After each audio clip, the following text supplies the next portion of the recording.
लीलाएं हैं व्रज की, उनको ठाकुर जी संपादित कर रहे हैं। एक दिन मैया ने ठाकुर जी को ऊखल से बांध दिया, ऊखल से बांध करके मैया चली गई। ठाकुर जी ने ऊखल में बंधे भये ही वृक्षन के बीच से निकले, स्पर्श करती दोनों वृक्ष टूट गए। कुबेर के पुत्र नलकुवर मणिग्रीव प्रकट हो गए, दोनों ने भगवान की स्तुति गाई। ठाकुर जी ने दोनों को क्षमा किया। और ये बात जान करके नंद बाबा उन्होंने मन बनाया कि अब हम गोकुल में नहीं रहेंगे। और नंद बाबा के छोटे भैया ने एक दूसरे वन का नाम बताया जिसका नाम है वृंदावन। और ठाकुर जी, नंद बाबा और यशोदा मैया सब ने वृंदावन जाने को मन बनायो। तो महाराज सब गोकुलवासी बोले हम भी यहां नहीं रहेंगे, हम भी वहीं रहेंगे जहां लाला रहेगो हमारो। और सब गोकुलवासी ठाकुर जी के संग वृंदावन चले गए। आहा, ऐसो सुंदर प्यारो वृंदावन है। लागे वृंदावन निको अली माने, लागे वृंदावन निको, लागे वृंदावन निको अली माने, लागे वृंदावन निको, लागे लागे वृंदावन निको अली माने, लागे वृंदावन निको, लागे लागे वृंदावन निको अली माने, लागे वृंदावन निको, लागे वृंदावन निको अली माने, लागे वृंदावन निको। ओ घर घर तुलसी ठाकुर सेवा, घर घर तुलसी ठाकुर सेवा, घर घर तुलसी ठाकुर सेवा, घर घर तुलसी ठाकुर सेवा। दर्शन गोविंद जी को आली माने, लागे वृंदावन नीको, दर्शन गोविंद जी को आली माने, लागे वृंदावन नीको, लागे वृंदावन नीको आली माने, लागे वृंदावन नीको, लागे वृंदावन नीको आली माने, लागे वृंदावन। बोले वृंदावन धाम की, करताल बजा के गाओ।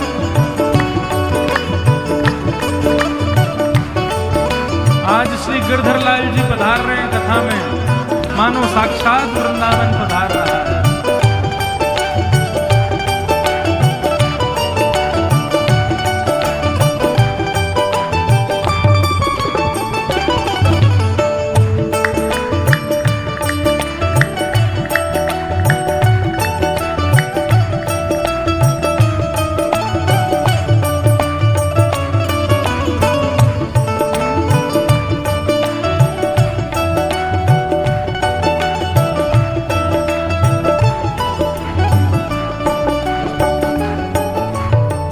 रतन सिंहासन आप विराजे, रतन सिंहासन आप विराजो, रतन सिंहासन आप विराजे, रतन सिंहासन आप विराजो। कैसे? मुकुट धरे तुलसी को आली माने, लागे वृंदावन नीको, मुकुट धरे तुलसी को आली माने, लागे वृंदावन नीको, लागे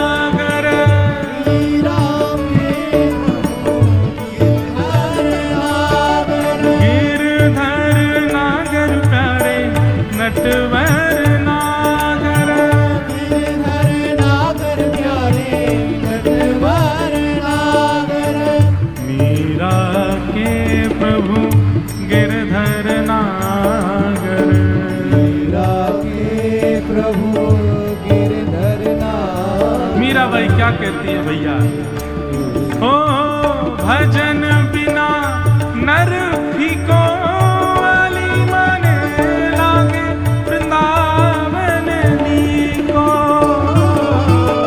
भजन बिना नर फीको वाली माने लागे वृंदावन नीको। लागे वृंदावन नीको वाली माने लागे वृंदावन नीको।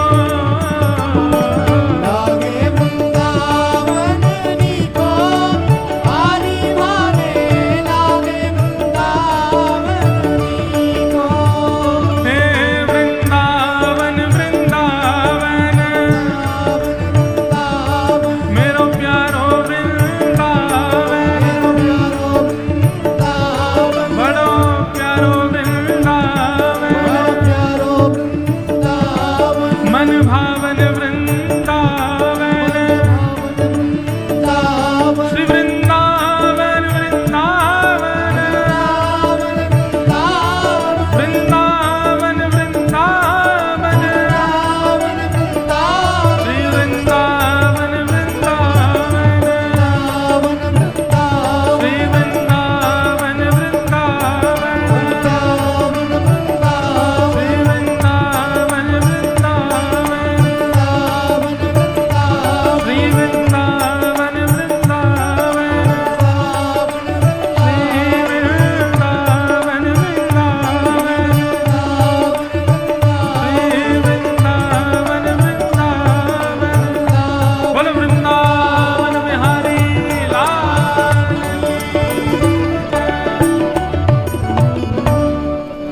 वृंदावनम संप्रविश्य सर्वकाल सुखावहम। सबको बहुत सुख मिला वृंदावन आकर के। ठाकुर जी अत्यंत प्रसन्न हो गए वृंदावन आकर के। क्यों भैया? वृंदावन ब्रह्मा जी ने नहीं बनाया है, वृंदावन इस पृथ्वी का अंग नहीं है। श्यामा हृदय कमल सो प्रगटो। हम वृंदावन रसामृत पद में क्या गाते हैं? किशोरी जी के हृदय से वृंदावन प्रकट हुआ है। और जब किशोरी जी के हृदय से प्रकट हुआ तो श्याम हृदय को भाई वृंदावन प्यारो वृंदावन। वृंदावन वहां का एक एक कण स्वयं श्री जी ने अपने हाथ से रखा है। वृंदावन सामान्य भूमि नहीं है भैया। इसलिए वृंदावन का प्रेम आपके चित्त में है, वृंदावन जाने की इच्छा आपके चित्त में है, वृंदावन के प्रति प्रीति आपके चित्त में, ये बहुत बड़े सौभाग्य की बात है। किशोरी जी की कृपा के बिना वृंदावन प्रिय नहीं लगता है। और अभी कोविड के बाद तो हमारी किशोरी जी इतनी दयालु हो गई हैं, पता नहीं इतनी ज्यादा रस भरी हो गई हैं, अब तो सबको वृंदावन से प्रेम हो गया। अब जिसको देखो उसको वृंदावन जाना है। मैं कह रहा हूं भले ही फोटो खिंचवाने जाना है, उसको वीडियो बनवाने जाना है, लेकिन जाना तो है ना वृंदावन। मैं खुद भी सोचता हूं कि वृंदावन जाओ तो उसके रस को समझ के जाओ, पर मन में एक भाव आता है किशोरी जी की कृपा के बिना वृंदावन नहीं आ सकता। तो अगर कोई व्यक्ति आधुनिक कार्यों के लिए ही वृंदावन जा रहा है तो वह भी तो किशोरी जी की कृपा से आ रहा है ना। इतना ही बहुत है कि आप वृंदावन से प्रेम कर तो रहे हो। लेकिन बंधुओं, एक आध बार का प्रेम वृंदावन से रहा जाए, ये इसमें फिर आप वंचित हो जाओगे। कम से कम वृंदावन जाओ तो उस वृंदावन को सदा अपने चित्त में लेकर के आओ, सदा आपके चित्त में रहे, हृदय में वृंदावन रहे। ठाकुर जी वृंदावन पधारे।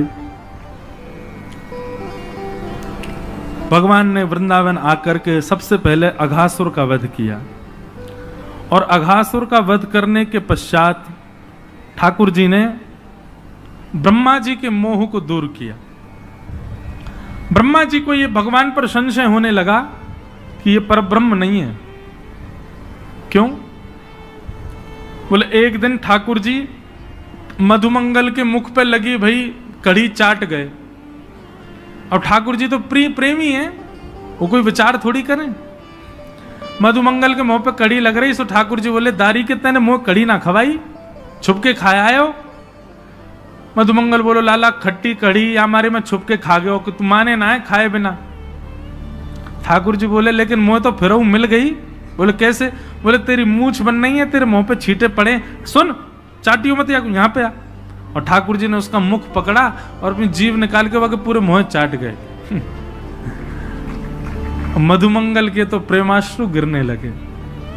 लाला को हृदय, लाला तू इतना प्रेम मत करे कर, काउदना यदि दूर चलोगे तो तेरे वियोग में प्राण निकल जाएंगे हमारे। यहां तो ऐसा प्रेमास्पद रूप ठाकुर जी प्रकट कर रहे थे, पर ब्रह्मा जी को लगा राम राम राम राम, ये परब्रह्म है, ये भगवान है, ये परमात्मा है। एक पद आता है, अष्टसखा गाते हैं, आज दधि मीठो मदन गोपाल। एक दिन ठाकुर जी हंडी गोद में रख के और सब ग्वालों को अपने हाथ से दही खवा रहे थे। ग्वाल बाल सब कहने लगे, बोले लाला हम पे पात्र तो है ना। बोले पतुआ लिया आओ। पतुआ माने पत्ता। पत्ता ले करके सब ग्वाल बाल वही में पा रहे हैं, ले करके। अब महाराज वहां वर्णन आता है, ऐसो दही हम कबहू ना चाखो। सब ग्वाल बाल कह रहे हैं ऐसो दही हमने अपने जीवन में कभी खाया ही नहीं है। क्यों? बोले ठाकुर जी दही दे रहे हैं, जब तक दूसरा ग्वाला आवे तब तक हाथ में लगी दही को ठाकुर जी स्वयं चाट जाए, फिर दही निकाल के फिर दे दें। मतलब ठाकुर जी के अधरामृत से मिली भई दही है, या हमारी मीठी लग रही है। सबन को बांट दियो तो 2-4 ग्वाला रह गए पीछे, उनको दही नहीं मिलो। ठाकुर जी से कहने लगे, बोले लाला हमें तो दही मिलो ही ना, अब हम क्या करें? सो ठाकुर जी वहां पद में वर्णन आता है, ठाकुर जी बोले तुम चिंता मत करो। बोले तो क्या करें? बोले जो नहीं पायो सुनो मेरे भैया, जिनको दही नहीं मिलो वो ध्यान से सुनो। बोले कहा? बोले मेरी हथेली चाट लो, एक उंगली तू चाट ले, दूसरी उंगली तू चाट ले, अंगूठा तू चाट ले, और कौन रहेगा? बोले तू यह चाट ले। एक बोला मैं रह गया, बोले तू यह चाट ले। दो चार है, उनने अपने पत्ता फेंक, बोले हम रह गए, बोले तुम यहां तक चाट ले। अब हंडी में हाथ दे दे कि यहां तक पूरे दही में सन गए। ठाकुर जी बोले लो जाकू जहां ते मिले मेरे हाथ से दही है चाट ले। अब ठाकुर जी अपना हाथ चटवा रहे हैं और ग्वाला सब अपने मुख से जीभ निकाल के चाट रहे हैं। ब्रह्मा जी को लगा ये परब्रह्म है, ये परमात्मा है, हो ही नहीं सकता, ये जरूर कोई भैलूपिया है, हम देवताओं को पागल बना रहा है भगवान बन करके, और मैं इसकी परीक्षा लूंगा। बंधुओं प्रेम में सब जाहिर है। प्रेम में परमात्मा अपनी प्रभुता भूल करके, अपने नियमों को भूल करके। एक बात बताऊं, मैं एक बात कथाओं में कहा करता हूं, ठाकुर जी इतने नियम में क्यों रहते हैं? भगवान को देखो, गर्भगृह में रहते हैं, गिने चुने व्यक्ति ही उनको छू सकते हैं, हर कोई उनका स्पर्श नहीं कर सकता। सुबह 4 बजे उठना है तो उठना है, पूरी दुनिया 4 बजे उठने का मन बनाती है, पर 4:30-5 से पहले कोई नहीं उठता। पर ठाकुर जी हजारों वर्षों से सारे मंदिरों में जो नियम उठने का उसी पे ही उठते हैं ठाकुर जी। उसी नियम से भोजन, उसी नियम से शयन, इतने नियम, पूरे विश्व को मुक्त करने वाले भगवान स्वयं इतने बंधन में रहते हैं। मेरे मन में एक बात आती है कि ठाकुर जी बंधनों में इसलिए हैं, नियमों में इसलिए हैं, हमको और आपको चुनौती दे रहे हैं। बोले तुम्हारे अंदर प्रेम की सामर्थ्य हो तो मेरा नियम तोड़वा के दिखाओ, तुम में सामर्थ्य हो तो मेरे नियम को तोड़ के दिखाओ। नियम बनता ही तोड़ने के लिए बंधुओं, लेकिन उसको हट नहीं तोड़वा सकता, उसको जिद नहीं तोड़वा सकती। नियम को केवल प्रेम तोड़वाता है। कोई व्यक्ति कितना भी नियम में हो, लेकिन अत्यंत प्रेमी आ जाए तो वो अपना नियम तोड़ देता है।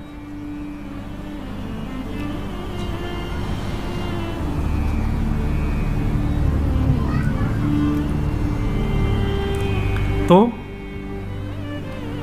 प्रेम में सब कर सकते हैं, ठाकुर जी अपना नियम तोड़ देते हैं। लेकिन ब्रह्मा को संशय हुआ और ब्रह्मा ने आकर के अवकाश देखा, ठाकुर जी कहीं और थे, ग्वाल बाल कहीं और थे, ग्वाल बालों को हरण करके ब्रह्मा जी ले गए। भगवान ने जब देखा कि ग्वाल बाल नहीं है तो पहले ठाकुर जी रोए, कहाँ चले गए सब। उसके बाद ठाकुर जी ने अपने अंदर से ही ग्वाल बाल प्रकट कर लिए और 1 वर्ष तक भगवान ही ग्वाल बालों के रूप में विचरण करते रहे। 1 वर्ष बाद ब्रह्मा जी देखने आए, देखूं तो सही भैलूपिया कृष्ण क्या कर रहा है। तो जितने ग्वाल बाल ऊपर ब्रह्मलोक में थे वो सब नीचे भी थे। ब्रह्मा जी समझ गए, बोले ओहो ये तो अपराध कर दिया मैंने, अब भगवान से मुझको क्षमा मांगनी चाहिए। क्षमा मांगने के लिए ब्रह्मा जी जैसे ही ग्वाल बालों को लेने के लिए ब्रह्मलोक गए, तो ब्रह्मा जी से पहले ब्रह्मा का रूप धारण करके भगवान चले गए ब्रह्मलोक, और द्वारपालों से कह दिया आजकल नकली ब्रह्मा बहुत घूम रहे हैं, दूसरा कोई आवे तो मारपीट के भगा देना उसको, हमसे आज्ञा लेने की भी आवश्यकता नहीं है, सीधे प्रहार कर देना।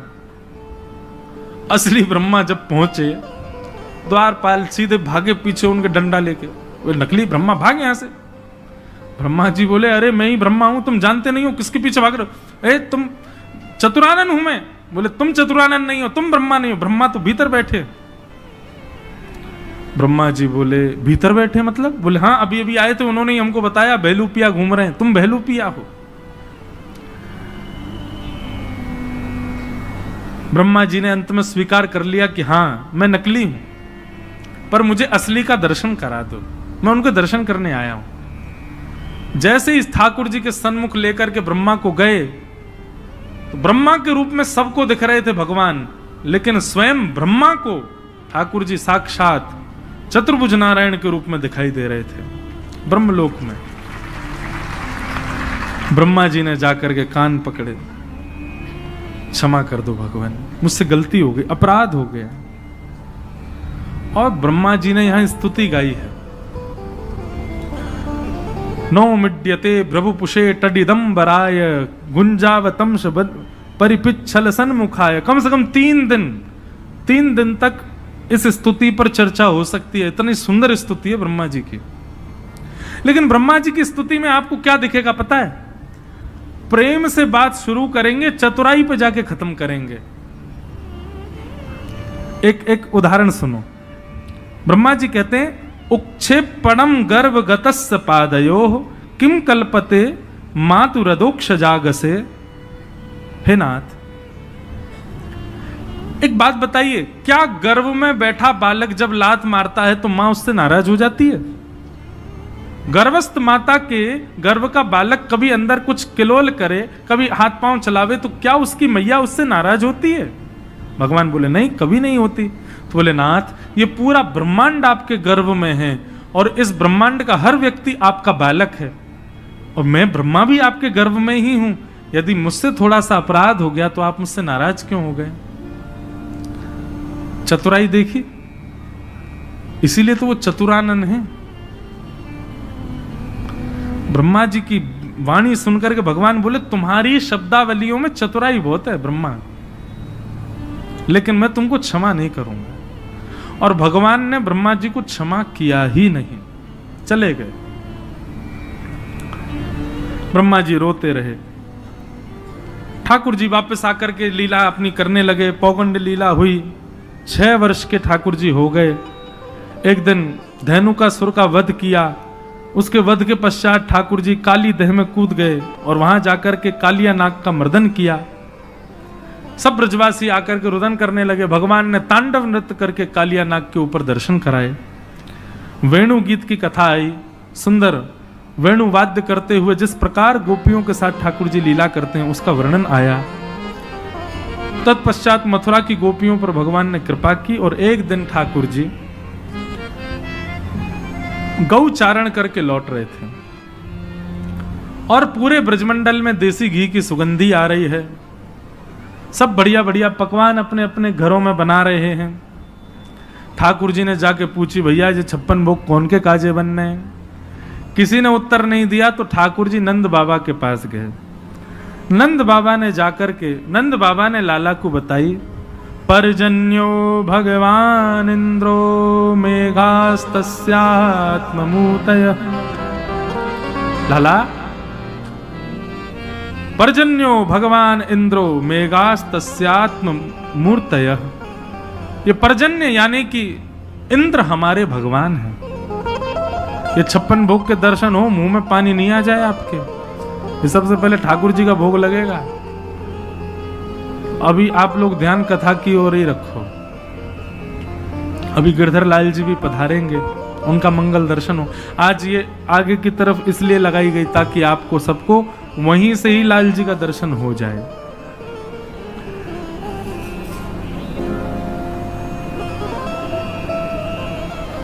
सब ब्रजवासियों को बैठा करके नंद बाबा ने उपदेश दिया, लाला को समझाए, बोले लाला ये पर्जन्य इंद्र हमारे भगवान है। पंडित जी ये यहां से ये टेप हटा दीजिए सब। वहां इंद्र की हम पूजा करें तो वो इंद्र हम पे कृपा करे, अनुग्रह करे, और वही की कृपा से हमारी खेती बाड़ी आदि सब चले।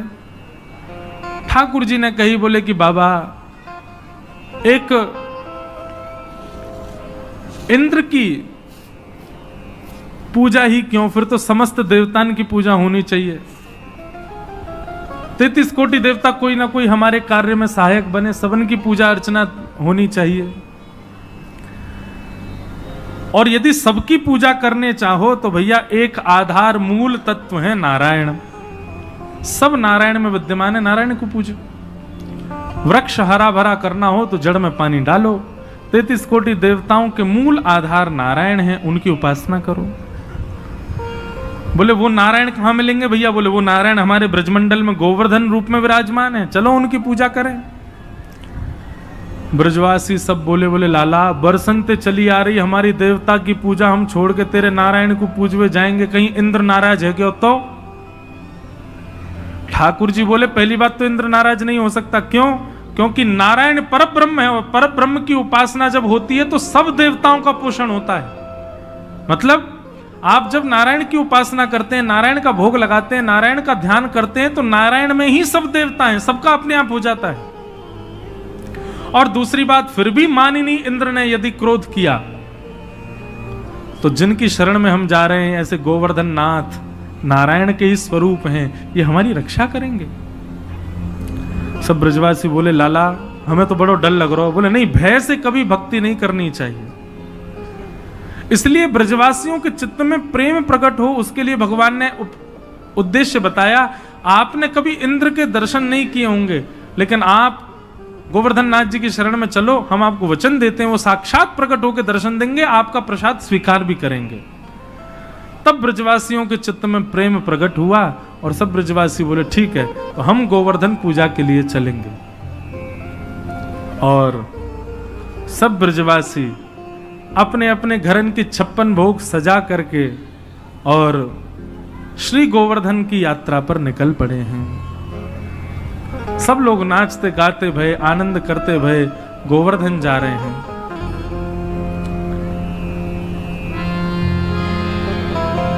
मैं तो गोवर्धन को जाऊं मेरी वीर, नाय माने मेरो मनुआ। मैं तो गोवर्धन को जाऊं मेरी वीर, नाय माने मेरो मनुआ। मैं तो गोवर्धन को जाऊं मेरी वीर, नाय माने मेरो मनुआ। मैं तो गोवर्धन को जाऊं मेरी वीर, नाय माने मेरो मनुआ। ओ नाय माने मेरो मनुआ, अजी नाय माने प्यारो कनुआ। नाय माने मेरो मनुआ, अरे नाय माने प्यारो कनुआ। नाय माने मेरो मनुआ, जी नाय माने प्यारो कनुआ। नाय माने मेरो मनुआ, अरे नाय माने प्यारो कनुआ। मैं तो गोवर्धन को जाऊं मेरी वीर, नाय माने मेरो मनुआ। मैं तो गोवर्धन को जाऊं मेरी वीर, नाय माने मेरो मनुआ। ए 7 कोस की दय परिक्रमा, 7 कोस की दय परिक्रमा। 7 कोस की दय परिक्रमा, 7 कोस की दय परिक्रमा। 7 कोस की दय परिक्रमा, 7 कोस की दय परिक्रमा। 7